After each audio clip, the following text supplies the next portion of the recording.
Hey everybody, so I'm walking right now, getting some exercise, but I had a really good idea that I wanted to share. You know, a lot of ideas come.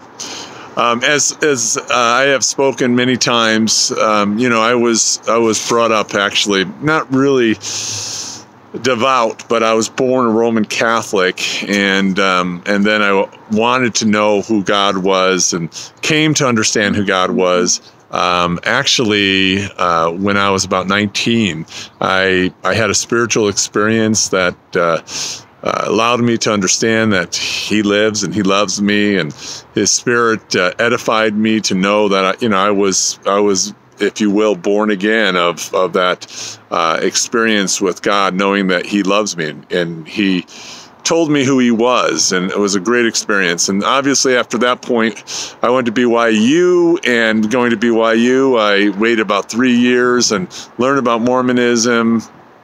And you know, I thought Mormonism was a good system, a good way of life, no drugs, no alcohol.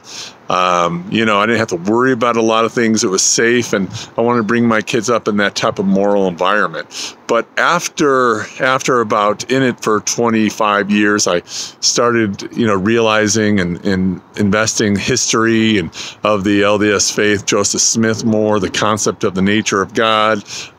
Boy, I could go on, and I've done it in so many videos. So I'm not here to talk about that, but I am here to talk about an interesting idea.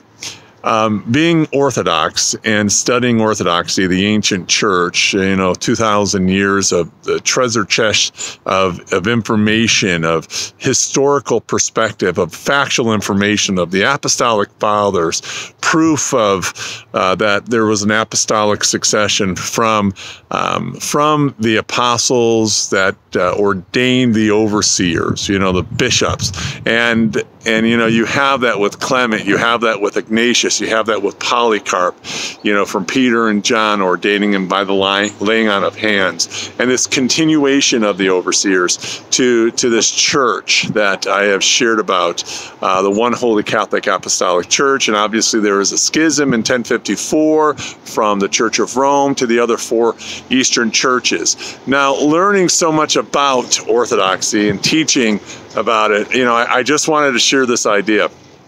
You know, and I was before I became Orthodox, after I left Mormonism, I was involved in going to different churches, experiencing this sort of modern perspective of Christianity. I used to love, and I still love, you know, raising my hands up to Hillsong and Jesus Culture and Kim Walker, and I mean, it's inspiring. They have good music and sharing that emotionalism of the Spirit, you know, with the song. I still like that.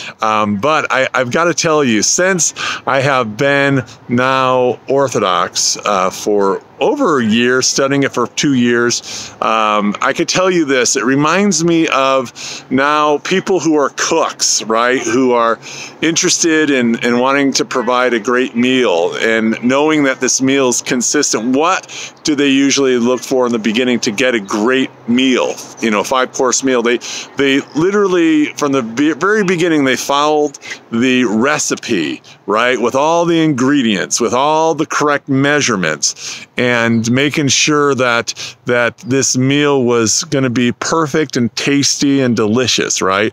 All the time. You know, in the very beginning, what you find with Orthodoxy, and this is what Orthodoxy reminds me of. It has it's the recipe. It's not like somebody who just opened up a church who's not Orthodox and, you know, they're trying to figure it out. Orthodoxy, Eastern Orthodoxy has been the church from the beginning, and they went through a lot of periods of times with heretics and heresies. And this reminds me of maybe when you're building a dish that all of a sudden, you know, you might have, if you're just focusing on this recipe concept, that you have maybe something that you put into this recipe, into this dish that might be vinegar, might be sour, and then you go, uh-oh, that's really bad. We got to take that out. And so this is what happens within the church in the beginning. There are a lot of little different, you know, sort of different herbs, spices that weren't working with the recipe, the dish, and they examine it and it says, no, this is not the way it's supposed to be, and it's not how it should be set up. And so I think this is a good idea of sharing what Orthodoxy is. To me, it has the best recipe and the most delicious, dish that is comprised of everything in it perfectly to give you the most satisfaction for your soul. And I think that's, in a simplistic way, that's how I view it. Where, in being an evangelical, yes, you have this modern view. I still like I said, I just shared what I like, but you don't have this sort of perfect recipe that allows you to really be healed within your body and your soul and your spirit. And so this is something that I would just like to share. If there's anybody who's interested in wanting to have that type of recipe that you're questioning and saying, yeah, I'm really bothered by quite a few things that I'm seeing in this church and this church, check out an Orthodox church. Just go sit there, go a couple times. It's going to be different for you, but it's a way that, you could experience in my view, a perfect recipe and a perfect dish. And you're going to see that's consistent. It's not being added on with all these different flavors all the time, but it's consistently the perfect, like if you have the best dish, it's consistently that way. It doesn't change. And I like that. I like that a lot because there's far too many churches. Every single couple weeks you hear changes in so many different churches that they're trying to bring and learn more people. Anyway, think about that idea. God bless you guys and have a great day. Bye-bye.